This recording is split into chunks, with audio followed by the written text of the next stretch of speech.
Carmela Silva asinou esta mañá co alcalde do Grove, José Antonio Cacabelos, un convenio polo cal lle cede un terreo de 162 metros cadrados no lugar de Reboredo para que a vila poida construir un centro social para as persoas maiores do municipio. O terreo forma parte do dominio público viario da Deputación de Pontevedra. Na actualidade non presta servicio algún ao viario nin aos elementos funcionais e, polo tanto, o Grove pediunos esta cesión para poder construir no futuro este centro social para as persoas maiores e a Deputación de Pontevedra está encantada.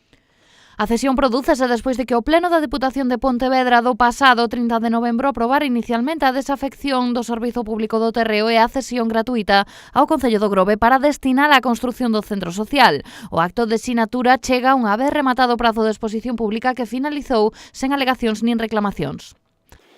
Estes veciños achegaron a nós e dixeron: "Si tendes un compromiso de facer un local social, nós cedemos gratuitamente esa parcela ao Concello do Grove".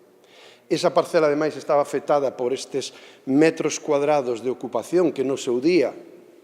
o anterior goberno da Diputación, como facía as cousas, expropiando, facendo unhas beiras rúas que nin cumplían a normativa e collendo moito terreno aos veciños e veciñas da zona do rural,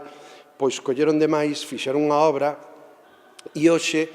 a Diputación, consciente e sensible a este proxecto social, pois nos volve a ceder este terreno para que este local sexa unha realidade. A presidenta aproveitou para sinalar que o auditorio do Grove será unha realidade ao que o alcalde se mostrou confiado en que, a pesar das trabas que está a sufrir esta futura edificación, rematará por converterse nunha das máis relevantes da provincia.